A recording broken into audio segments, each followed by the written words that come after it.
저번 시간에 우리 참가에 대해서 설명을 했어. 참가에 대해서. 그 중에 보조 참가를 집중적으로 했는데, 오늘은 이제 보조 참가 다음에 그 참가할 사람에 대해서, 갑을 간의 소송에 대해서 뭔가 이해관계가 있어서 참가할 수 있는 사람. 이 참가는 예컨대 보조 참가라든지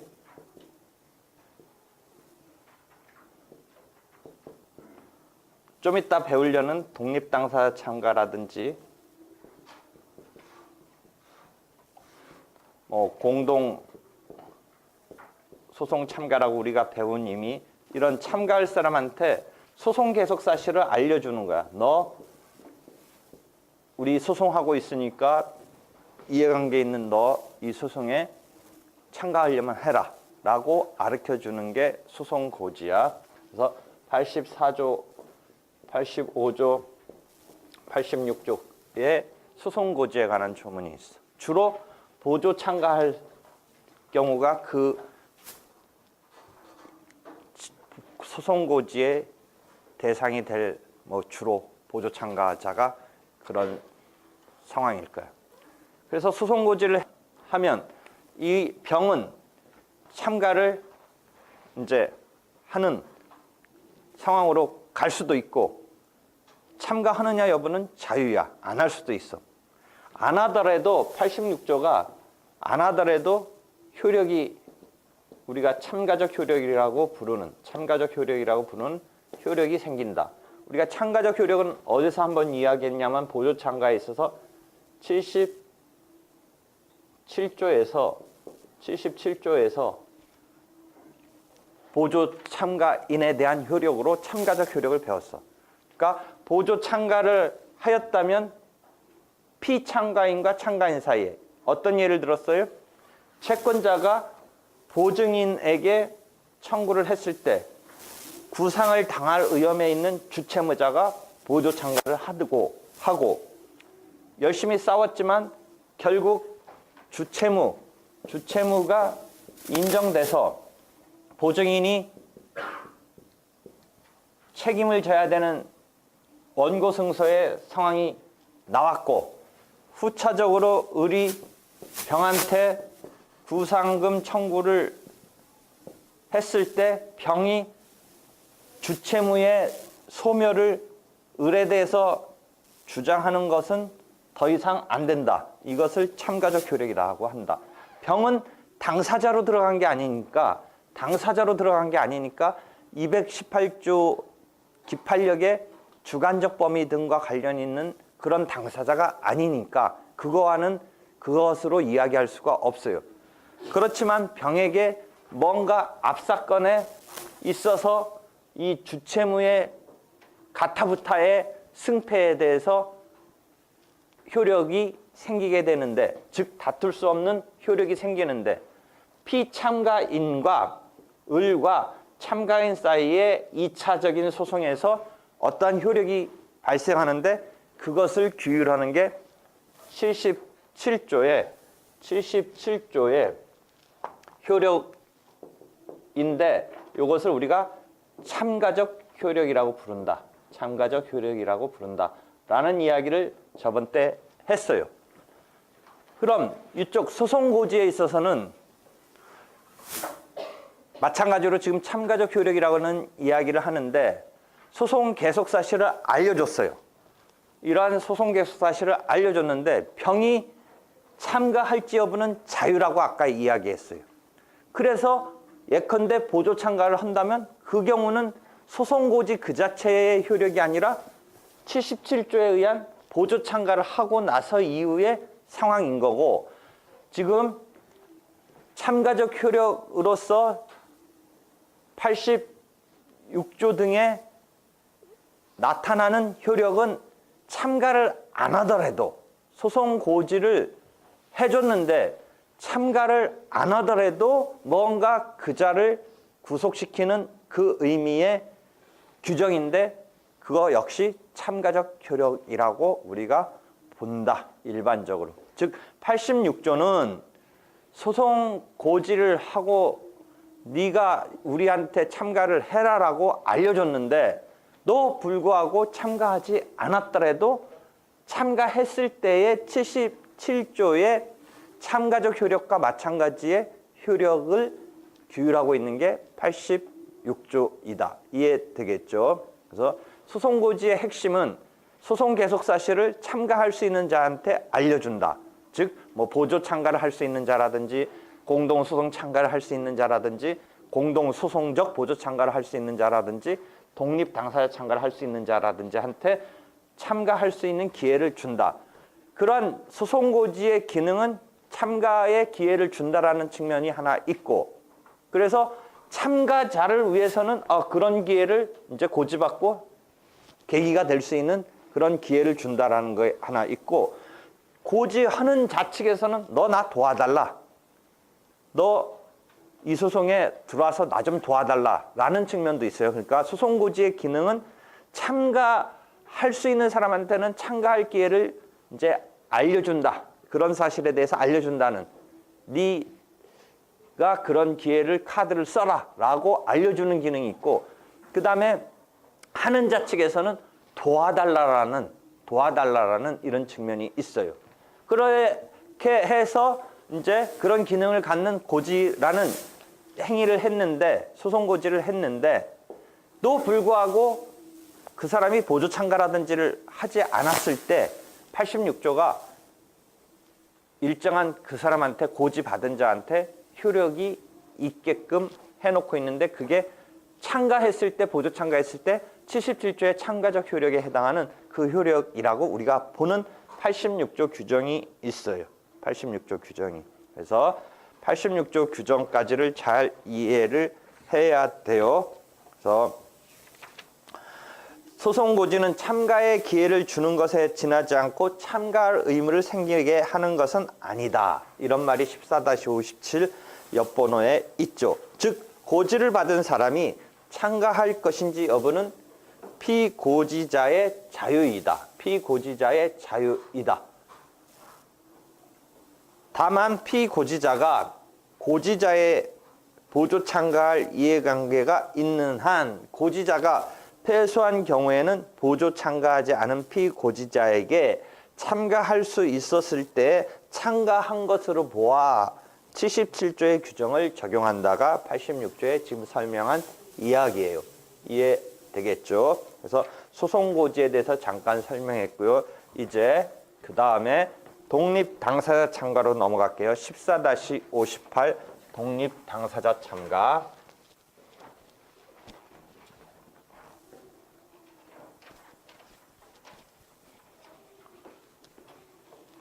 저번 때 참가의 유형을 설명하면서 잠깐 한번 나왔죠.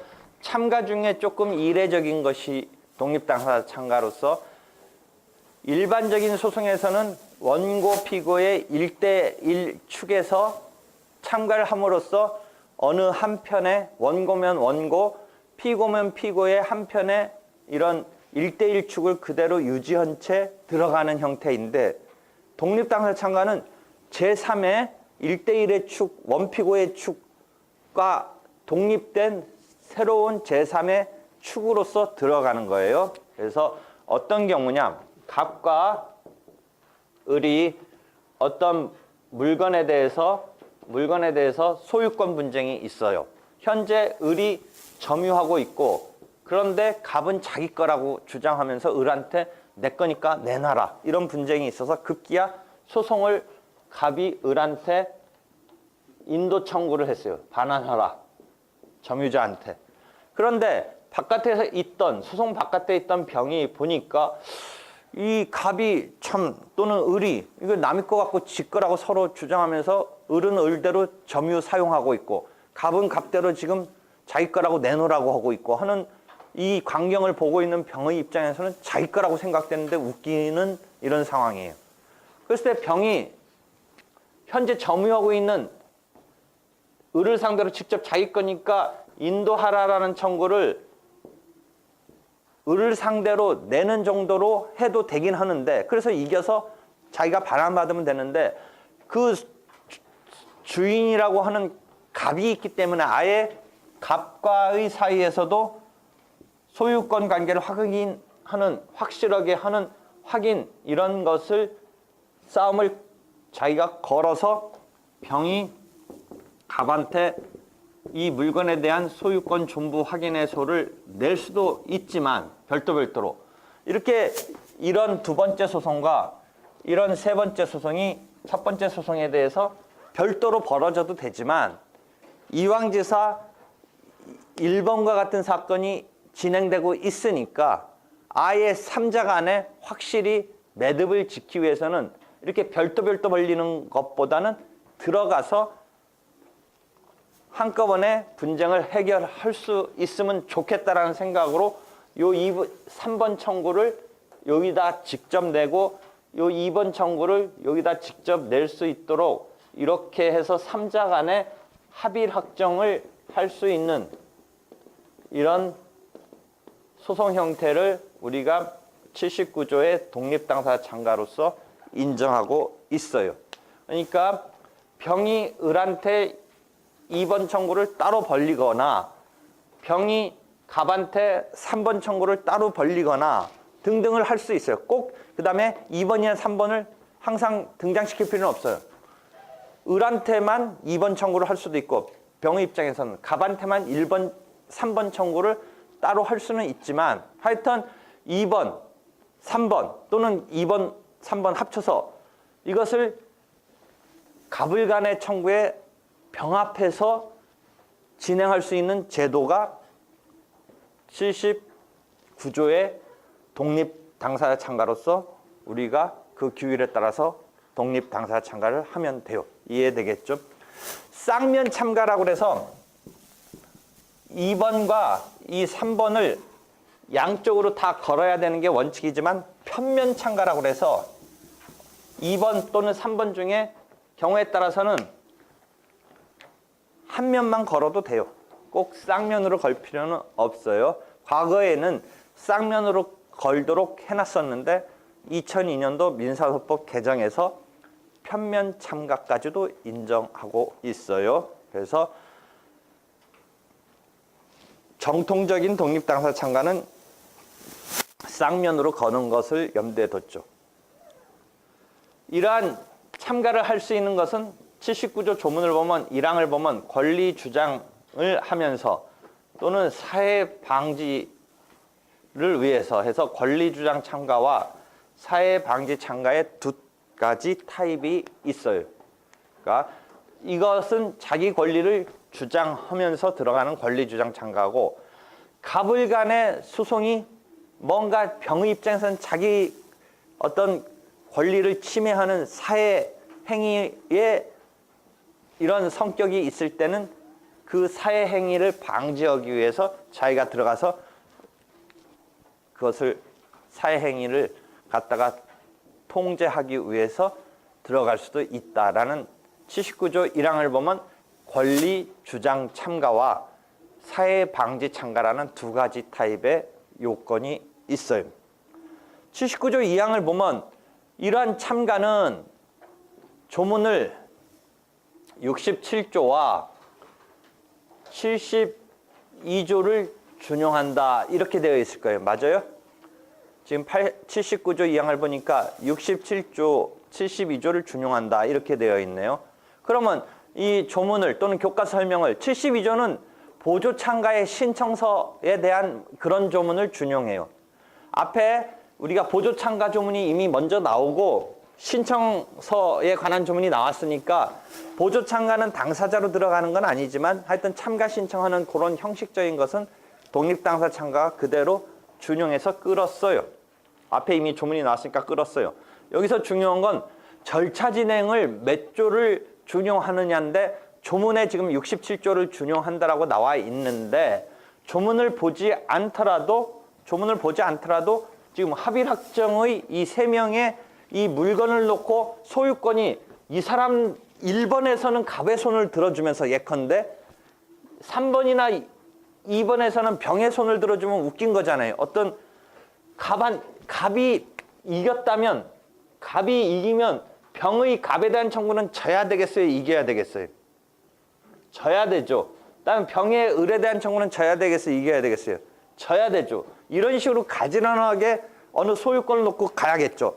만약 병의 것이라고 된다면 승패는 어떻게 되겠어요? 병의 것으로 된다면 요거 병이 이겨야겠죠.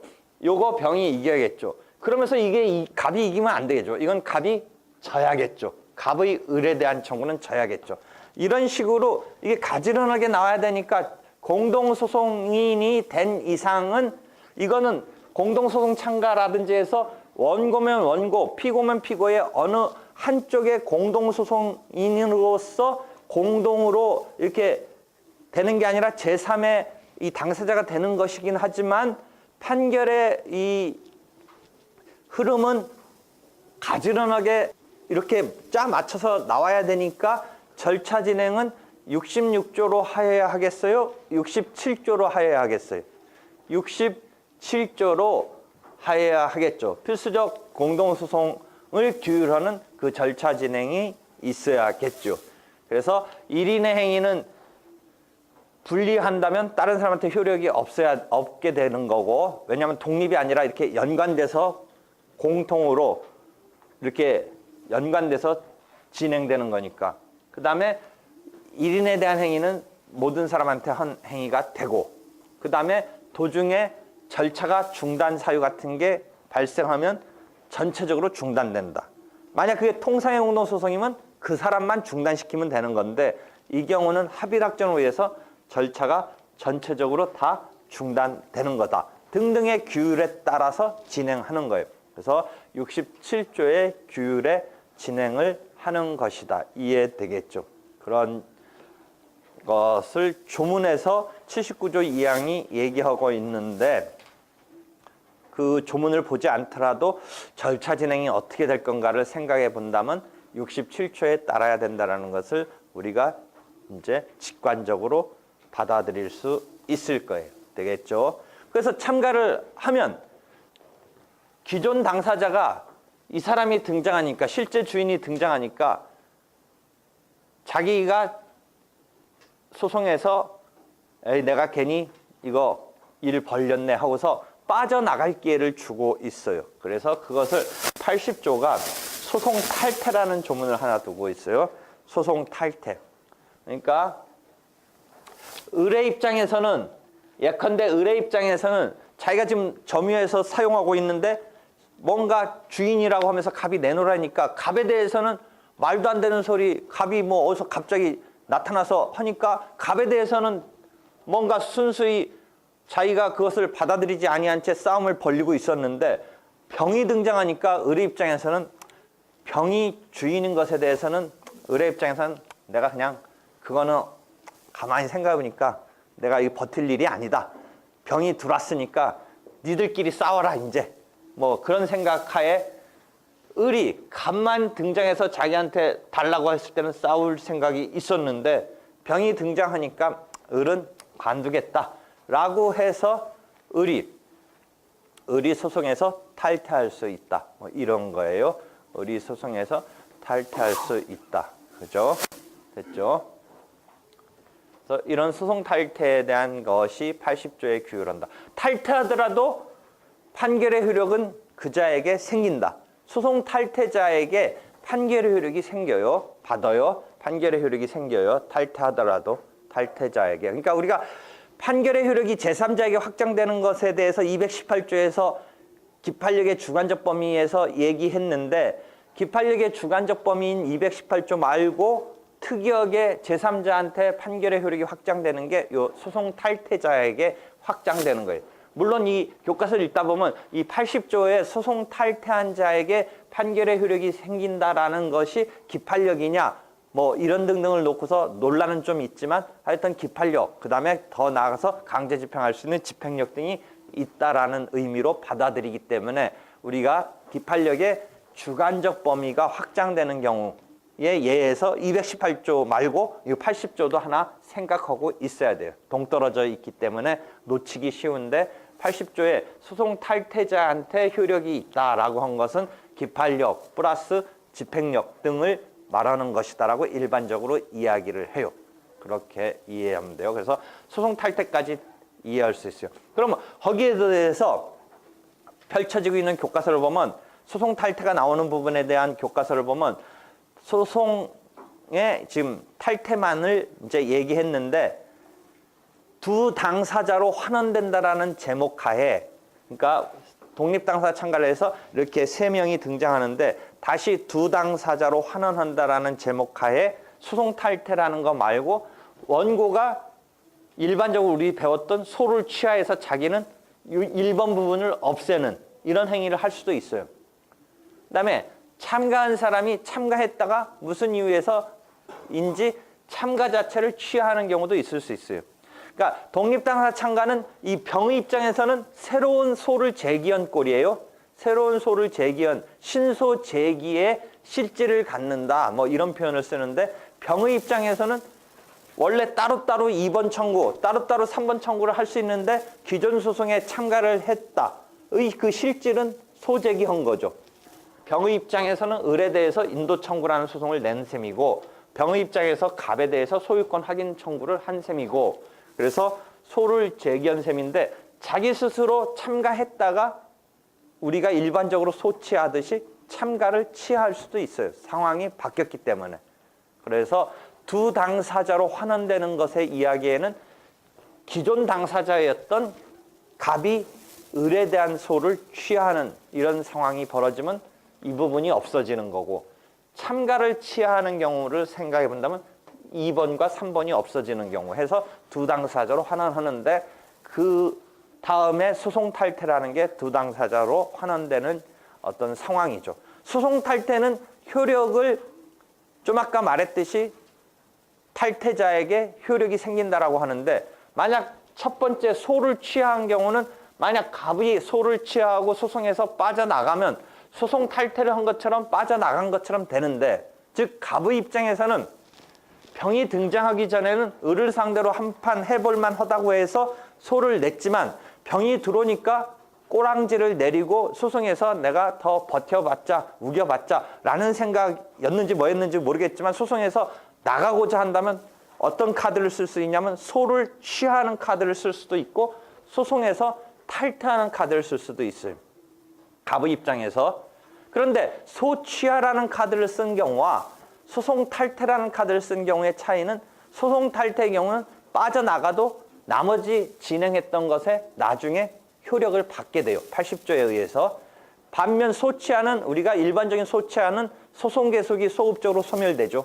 소취하에 의해서 소송 계속이 소급적으로 소멸된다라고 우리가 267조 1항에서 계속 앞에서 얘기했던 조문이죠. 그러니까 소취하는 아무런 효력 같은 걸 안 받으면서 소급적으로 자기가 냈던 것을 거두면서 없었던 일로 되면서 빠져나가는 거죠. 그러니까 갑이 빠져나가는 것은 소취하나 소송 탈퇴나 어떤 카드를 쓸 수는 있겠지만 그 후의 상황은 소취하는 아무런 자기가 효력을 받음이 없이 그치는 것인데 반해서 빠져나가는 것인데 반해서 소송 탈퇴는 빠져나갔어도 나중에 나머지 사람들의 판결의 효력을 받게 된다라는 차이가 있다라는 거죠. 이해됐겠죠? 이해됐네요. 여기까지가 이제 소송 고지에 대한 설명이에요. 다시 이제 소송 고지에 대한 것까지가 설명이 됐고요. 그다음에 공동소송 참가는 이미 한번 설명한 바가 있어요. 공동소송 참가. 소송 계속 중에 판결의 효력을 받는 자가 어느 한쪽에 공동소송인이 되는 거죠. 공동소송 참가라는 것은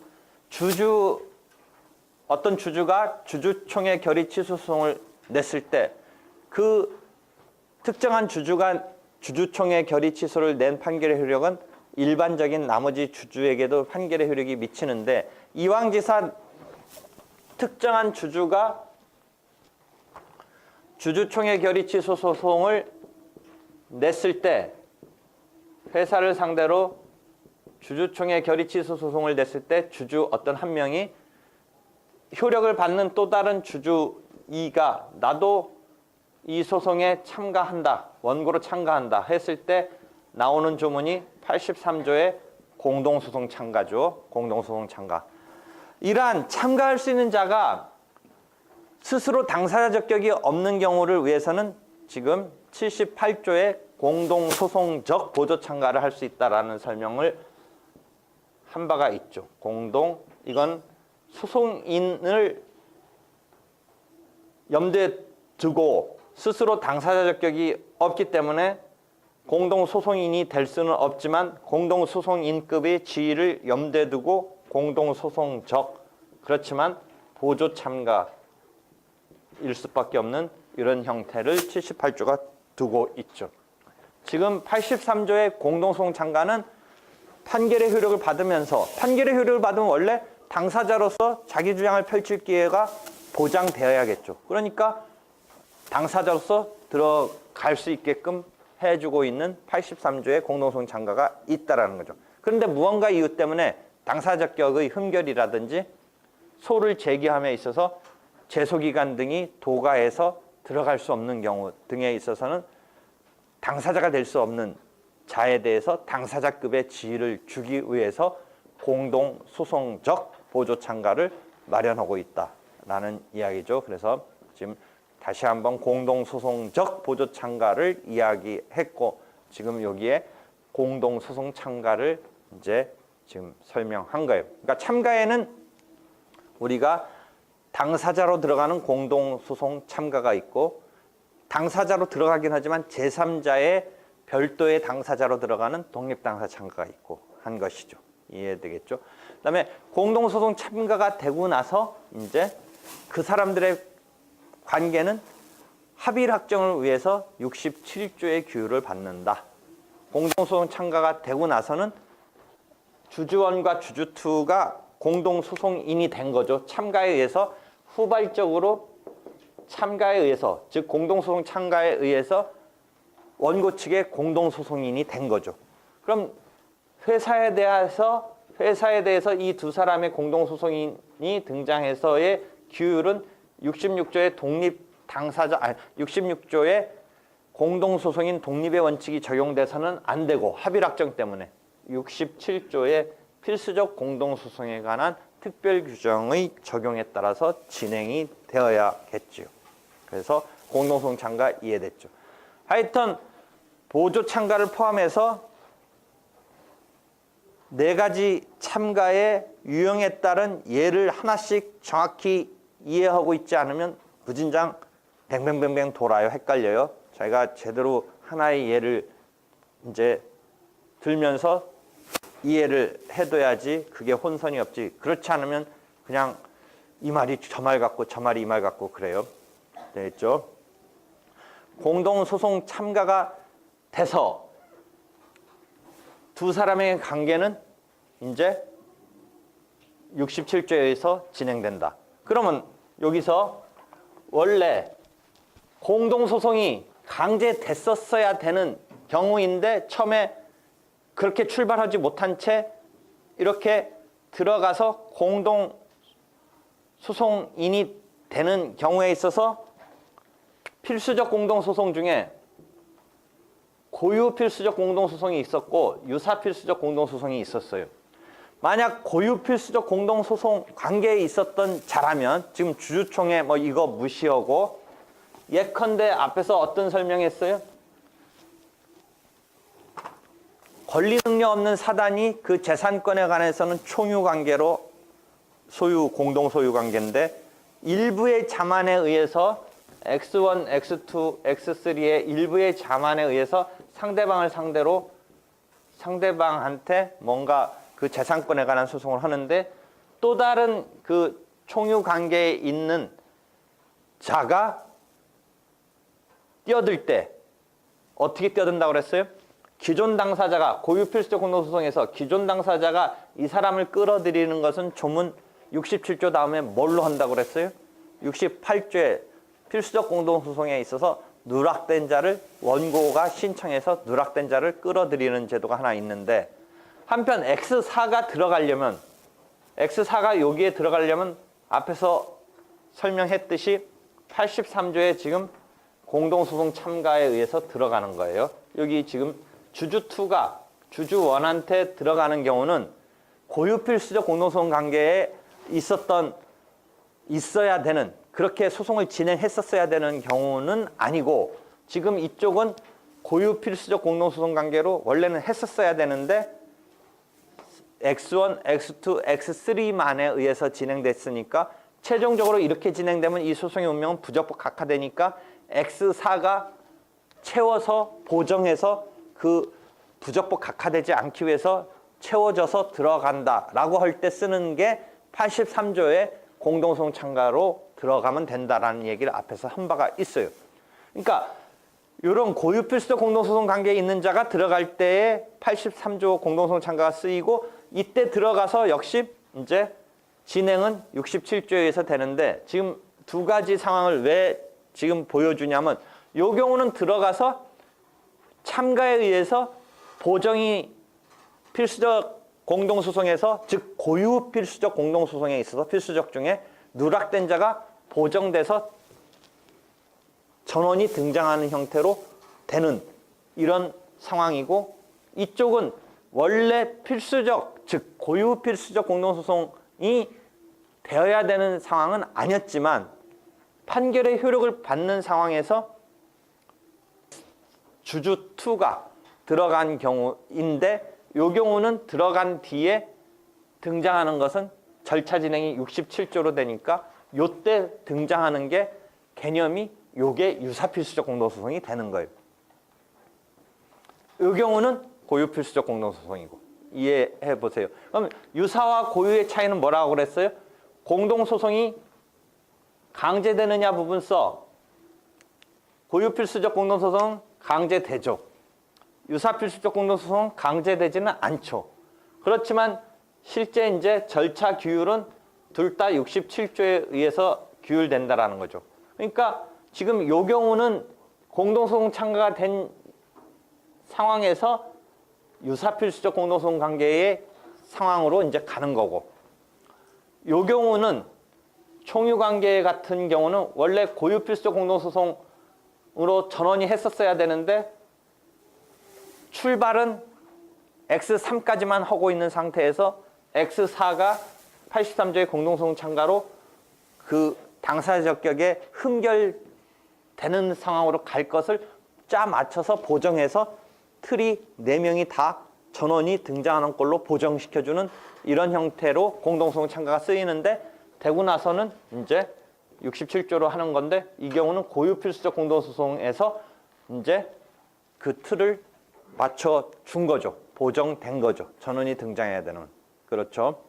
지금 공동소송 참가에 의해서 이 주주 1이 냈던 소송에 주주 2가 공동소송 참가한 것이 하나의 예로 설명됐는데, 그렇게 해서 공동소송 참가가 되고 나서는 유사필수적 공동소송 관계로 된다. 그러니까 지금 공동소송 참가 얘기를 하다가 또 유사필수적 공동소송 얘기를 해서 지금 내 말을 잘 못 이해하면 이제 또 거기서 뱅뱅뱅뱅 돌아요. 참가는 뭐예요? 후발적으로 이렇게 하는 행위를 참가 형태로 지금 얘기하고 있고, 그렇게 해서 참가한 이후에 구성되는 상황은 유사필수적 공동소송 관계가 된다라는 거죠. 그 두 가지가 지금 막 같이 쓰이는 게 이해가 안 되면 지금 완전히 내 말을 이해 못한 거예요. 그러니까 공동소송 참가라는 행위에 의해서 유사필수적 공동소송 관계가 된다. 이 말 쓰는 게 자기 입에서 딱 나와야 돼요. 공동소송 참가에 의해서 이 경우는 유사필수적 공동소송 관계가 된 거고, 이 경우는 공동소송 참가가 필수적 공동소송, 즉 고유필수적 공동소송에서 누락된 자를 보정하는 방법으로 공동소송 참가가 이루어졌다. 이 말이 지금 자유자재로 나와야 돼요. 되겠어요? 자, 반 이상은 이해가 안 된 표정이야. 내가 한 번만 더 설명해 줄게요. 이런 상황에서의 공동소송 참가가 이루어진 이후에는 유사필수적 공동소송 관계가 된다. 이런 상황은 누락된 필수적 공동소송에서 고유필수적 공동소송 관계에 누락된 자를 보정하는 방법으로 공동소송 참가가 된 것이다. 이루어진 것이다. 이해되겠어요? 여기서 공동소송 참가 맞춰요. 이제 그러면 공동소송 참가가 맞춰지면 그 다음에 이제 등장하는 게 당사자 변경이 등장하네요. 당사자 변경. 그래서 14-74 당사자 변경이 등장하네요. 이제 책 볼 일 없으니까 안경을 바꿔야지. 아유, 눈이 나는 빙빙빙 돌아서. 지금 보면 이해도가 얼굴에 나타나는데 아까 안경은 이 책을 보려고 여러분 얼굴이 안 나타나서 이해했는지를 지금 내가 파악을 못해서 내 생각에 이미 첫 번째 단계에서 이해한 얼굴이었는데 이 뱅뱅 도는 거는 반쯤이 희끄문하게 나와서 이해 못했다고 생각해서 4번에 걸친 설명을 괜히 했을지도 몰라요. 지금 이렇게 보니까 얼굴 표정이 밝네. 이해해서 밝은 거예요? 거기 빠져나와서 밝은 거예요? 지금 얼굴이 다시 밝아져서 내 안경 탓인지 몰라도 아까는 와 우중충하더니 응? 다 됐죠? 이제 당사자 변경 들어가요. 공동소송, 다수당사자 소송 중에 마지막이에요. 당사자 변경이 들어가요. 그럼 왜 다수당사자 이런 얘기할 때 당사자 변경을 얘기하냐? 소송법에서 변경은 꼭 교체되는 변경만 생각하지 마라 그랬어요. 추가되는 것도 변경이에요. 그러니까 추가되다 보면 복수의 당사자로 들어가는 거죠. 우리가 소변경에서도 교체되는 것만 생각하지 말고 추가되는 것도 생각하라고 그랬죠. 그러니까 소변경은 대상을 놓고 변경을 하니까 원시적으로 객관적 병합이 벌어지는 거 설명하고 소변경이라든지 피고 측이 반소가 등장하면 후발적으로 객관적 병합이 벌어진다. 똑같은 논리예요. 그러니까 그 두 가지 개념이 혼용돼서 쓰이는 게 이게 충돌이 나오는 게 아니라 원래 원시적으로 복수의 청구를 내세울 수도 있지만 후발적으로 변경을 해서 복수의 청구가 등장할 수도 있다. 그때 변경을 교체하는 변경만 자꾸 생각하면 복수의 여러 개의 청구가 등장한다는 게 잘 안 떠오르지만 추가하는 것도 생각해 본다면 이해가 될 거다. 그 이야기를 여기서 주체의 측면에서 얘기한다면 당사자가 변경되면 후발적으로 복수의 당사자가 등장하는 경우다. 이해되겠죠? 갑과 을 간의 소송을 펼치는데 무언가 이유 때문에 이제 병이 등장하는 거예요. 그러니까 당사자가 변경되는 거예요. 다시 반복되지만 교체하는 것만 생각하지 마라. 추가하는 것도 변경이다. 그러니까 복수의 당사자가 등장하는 다수 당사자 소송에서의 마지막 챕터예요. 당사자 변경. 이 당사자 변경은 두 가지 타입이 있어요. 임의적. 갑을 간의 소송에서 아무런 실체법의 변동이 없는데 당사자를 바꾸고자 하는 경우를 임의적 당사자 변경이라. 그러니까 자기 마음에 의해서. 그런데 소송 승계라고 하는 보통 우리가 임의적이란 말에 대해서 법정이란 말을 쓰는데 여기서는 법정이란 말을 쓰려면 쓸 수 있는데 잘 안 쓰고 소송 승계라고 그래요. 법정, 임의적에 대응돼서 법정은 법률의 규정에 따라서 이제 당사자 변경이 이루어진다. 그것을 우리가 소송 승계라고 불러요. 소송 승계 우리가 한번 배웠어요. 어디서 배웠냐면 소송 도중에 이 계정 목적물이 어떤 목적물이 제3자한테 양도가 됐어요. 그래서 이 사람이 양수인이에요. 그럼 갑의 입장에서 을을 상대로 소송해봤자 나중에 의미가 없게 돼요.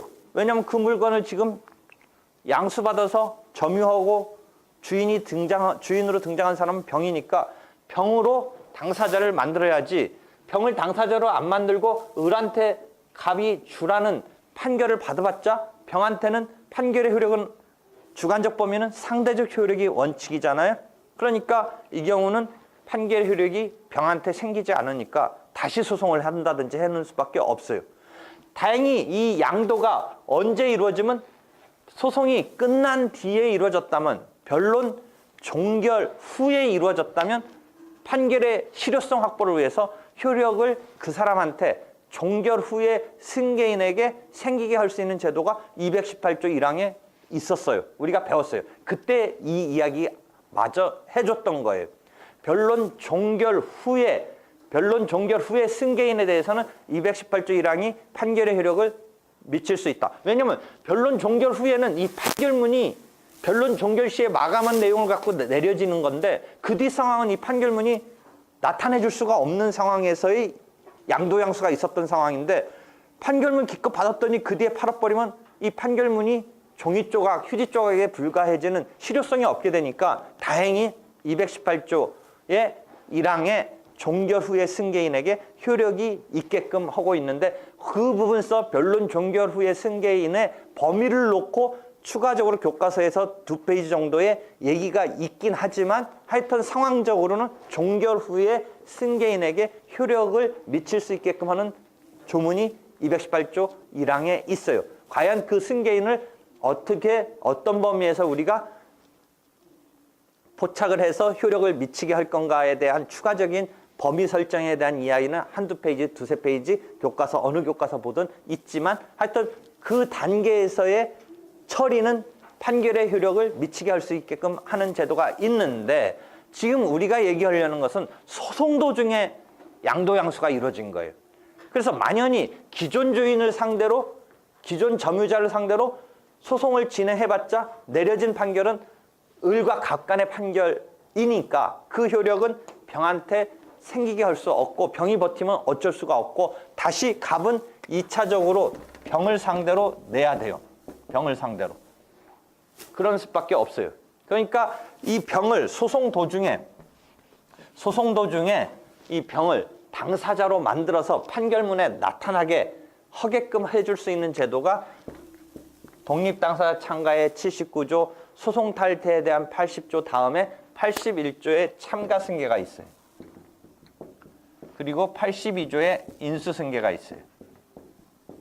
그럼 조문 보세요. 83조가 그 다음에 뭐였었어요? 공동소송 참가였죠.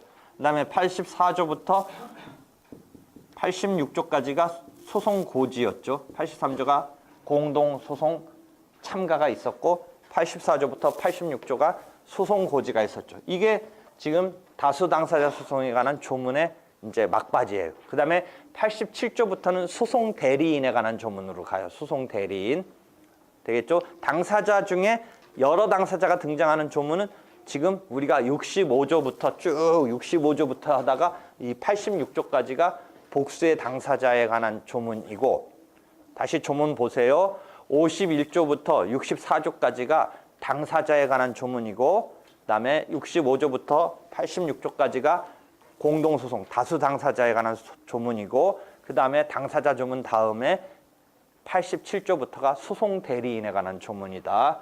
그 조문이 그렇게 된 거예요. 그럼 다시 와서 지금 이제 두 조문 나머지 지금 마저 설명하는 거예요. 참가 승계와 인수 승계가 있다. 그럼 어감 이 단어의 느낌은 뭐예요? 참가 승계는 아까 참가라는 건 이 바깥에 있던 자가 소송에 들어가는 느낌이고 인수는 뭔가 끌려 들어가는 느낌이죠. 인수. 그러니까 이 병을 갑이 끌어들이는 경우를 82조의 인수승계가 그 규율하는 조문이에요. 경우에 따라서는 병이 을한테 사면서 갑이 을로부터 소송을 내고는 있지만 을로부터 매수한 병이 스스로 들어가기를 원하는 경우도 있을 수 있어요. 우리가 일반적으로 이렇게 피고 측으로 몰려서 양수원자는 도망가려는 느낌이기 때문에 갑이 이 사람을 끌어들이는 인수승계를 시키는 경우만을 떠올리지만 경우에 따라서는 병이 산 이상 자신감 있게 뭐 소송 붙은 거 감안해서 사가지고 아예 자기가 자신감 있게 갑을 물리치고 완벽하게 이 분쟁을 매듭짓겠다라는 생각하에 병이 스스로 들어갈 수도 있어요.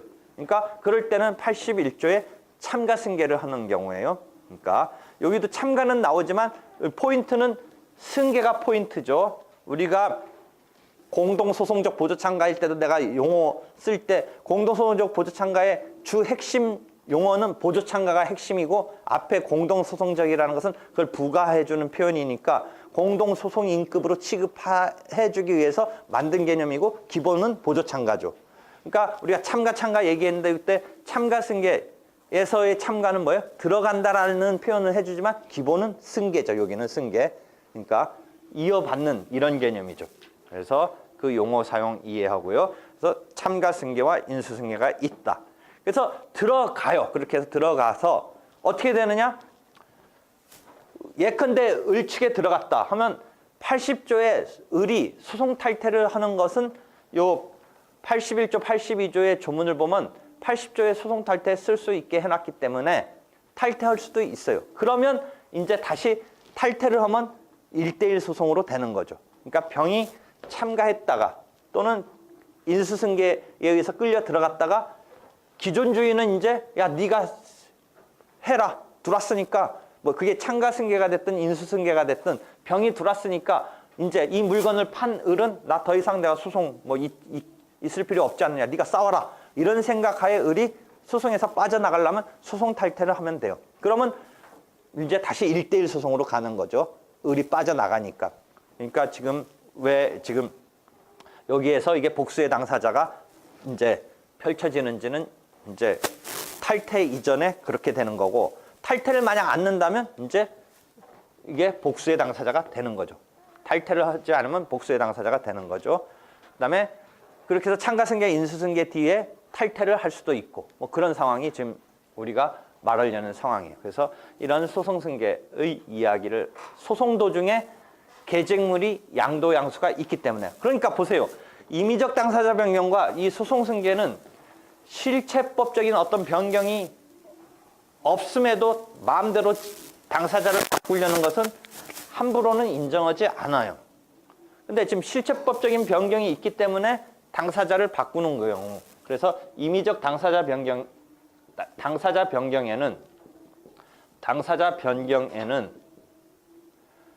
변경에는 임의적 당사자 변경과 소송 승계가 있다. 임의적 당사자 변경은 마음에 따라서 하는 정도로는 인정되는 것은 원칙적으로 아니다. 뭔가 실체법적 변동이 있어야 된다. 좀 아까는 계쟁물의 양도양수를 이야기했는데 또 하나 상황은 을이 사망했어요. 소송 도중에 을이 사망했어요. 그러면 우리가 절차가 중단되고 상속인이 수계해야 된다는 것을 233조 이하에서 배웠어요.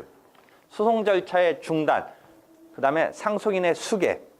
그것은 절차적인 측면에서 규율인데 당사자 변경적인 측면에서 그것을 본다면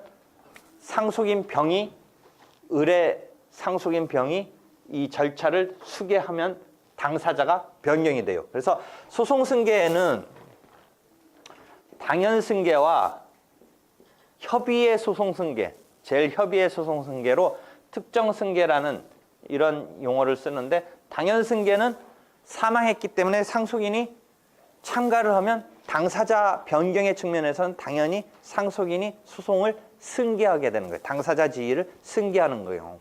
그다음에 특정 승계는 요 협의의 소송 승계는 요런 계쟁물의 양도양수가 있었을 때 참가 승계나 인수 승계의 절차에 따라서 이제 승계가 되는 사건에서 그 계쟁물의 그 상황 때문에 상황의 변경이 반영돼서 승계가 이루어진다. 그래서 특정 승계라고 하죠. 당연 승계는 당연히 상속인이 절차의 수계 절차를 밟은 이상 당사자 측면에서는 당연히 당사자의 변경이 이루어지는 것이고 얘기했죠.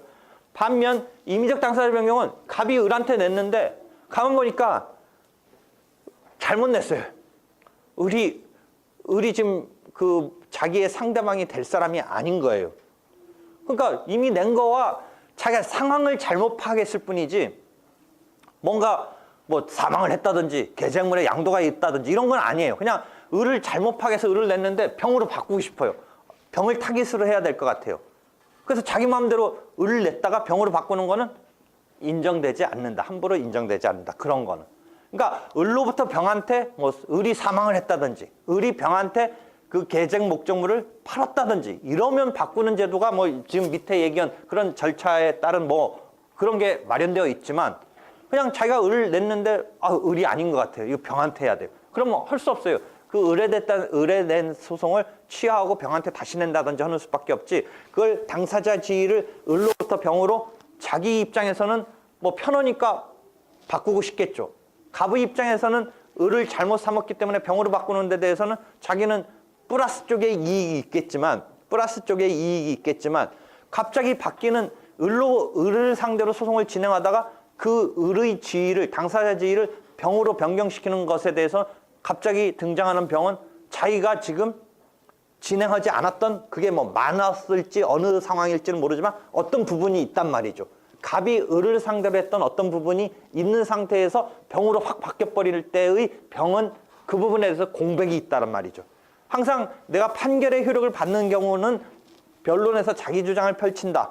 절차적인 보장을 받는다. 이런 개념을 투입해서 보는 건데 병의 입장에서는 을이 어느 정도 당사자로서 갑으로부터 공격당하고 있다가 너 두라 하고서 너로 바꿀래나 했을 때 병의 입장에서는 그 공백의 그 상황이 있으니까 병의 절차적인 보장을 위해서는 원고의 입장에서는 지금 얘기할 때 갑의 입장에서는 당사자를 바꾸고 싶은 플러스 이익이 있지만 병의 입장에서 피고를 바뀌어져서 당사자로 등장해야 되는 병의 입장에서는 그 부분에 대해서 절차 보장이라는 것 때문에 마이너스적인 이 플러스와 마이너스의 이 이익에 충돌해서 임의적 당사자 변경을 어떻게 바라볼 건가의 문제가 그 인정할 거냐의 취지인데 실무는 일반적으로는 부정한다. 실무는. 그럼 임의적 당사자 변경을 인정하는 조문상에는 3가지 정도가 있어요. 우리가 68조에 누락된 필수적 공동소송 관계에서 누락된 자가 있을 때는 잘못하다가는 그 소송이 누락된 자를 빼고 가면 부적법 각하되니까 그 사람을 추가해서 피고 측에 뭐 예컨대 추가해서 보정해서 이렇게 당사자로 만들어준다의 개념에서 변경이 일어나는 거죠. 그 다음에 70조가 조문을 보면 70조가 68조를 준용하고 있어요. 70조가 뭐냐면 예비적 선택적 공동소송에 있어서 68조를 준용하고 있기 때문에 처음부터 예비적 선택적 공동소송으로 낼 수도 있지만 갑이 을한테 내고 있다가 예비적 선택적 공동소송 관계로 병을 이제 후발적으로 추가할 수 있는 경우를 70조가 상정하고 있어요. 68조를 준용함으로써. 그 다음에 260조가 피고의 경정이라고 해서 피고를 이때 경정이란 말을 쓰는데 변경한다라는 말이에요. 피고를 경정하는 이런 제도를 두고 있어요. 잘못 삼은 것이 어떤 분명한 경우에 있어서 변경을 인정하는데 아까 함부로 지 맘대로 안 되는데 260조를 보면 일정한 요건 하에 예컨대 이런 거예요. 이런 경우는 이제 지 맘대로 해도 좀 그래도 법이 인정하는 거예요. 당사자 입장에서 보통의 사람들은 법인격에 대해서 조금 헷갈려요. 이게 회사가 돈을 빌려간 건지 대표이사가 개인 자격으로 빌려간 건지 헷갈려요. 그러니까 어떤 회사인데 이제 조금 그 사장이 대표이사가 거의 개인 회사처럼 갖고 있는 어떤 주식회사인데 우리 법적으로 볼 때는 주식회사면 회사한테 빌려준 거고 대표이사가 회사의 대표이사일 뿐이고 그런데 순수한 자연인 대표이사한테 돈을 빌려줬다면 회사한테 받는 것으로 가면 안 되고 그 대표이사 개인한테 받아야겠죠. 그러니까 그런 경우에 회사를 상대로 소송을 하다가 갑의 입장에서 회사를 상대로 소송하는데 결국 누가 등장해서 소송을 행위를 하냐면 대표자가 등장해서 소송을 하니까 그런데 진행하다 보니까 이게 회사한테 간 거하고 막 그 개인 회사를 헷갈렸는데 대표자 개인한테 빌려줬다는 생각이 드는 거예요. 그러니까 그런 경우는 회사한테 소송 내봤자 져요. 끝끝내 만약 그렇다면. 그러니까 이 개인한테 책임을 묻는 소송으로 대표자 개인한테 자연인으로서 대표자한테 바꾸는 것을 인정을 함에 있어서 260조가 그런 예에서 인정하고 있어요. 그럼 이때 왜 인정하느냐? 결국 회사를 상대로 냈지만 소송은 누가 수행했겠어요? 대표자가 와서 수행했을 거 아니에요.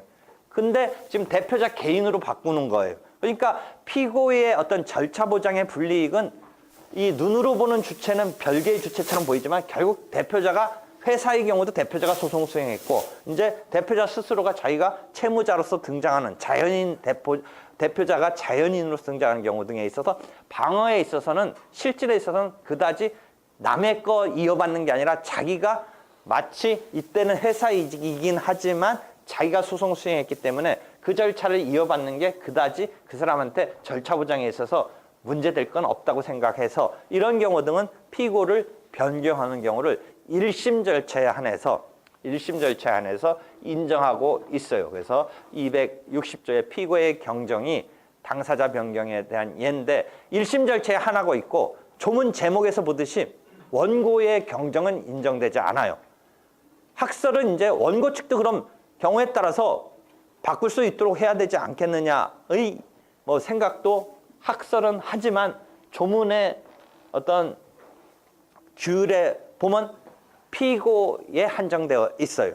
그러니까 그런 한계가 있어요. 그다음에 1심 절차에 한정해서만 인정하고 있어요. 그러니까 학설은 항소심에서도 경우에 따라서 피고의 경정 이것을 항소심에서도 인정하자라는 이야기를 학설은 하고 있지만 조문상은 1심 절차에 한해서만 인정하는 형태로 규율하고 있어요. 그래서 이러한 임의적 당사자 변경에 대해서는 이런 세 가지가 이제 규율되어 있는 예고 일반적으로는 인정되지 않는다. 그 임의적 당사자 변경에 대한 소송 승계 넓은 의미의 즉 당연 승계와 특정 승계는 좀 아까 그런 상황에서 설명을 내가 한 거예요. 그래서 지금 당사자 변경까지 설명이 됐어요. 되겠죠? 질문 있으면 해요. 됐어요. 여기까지 하고요.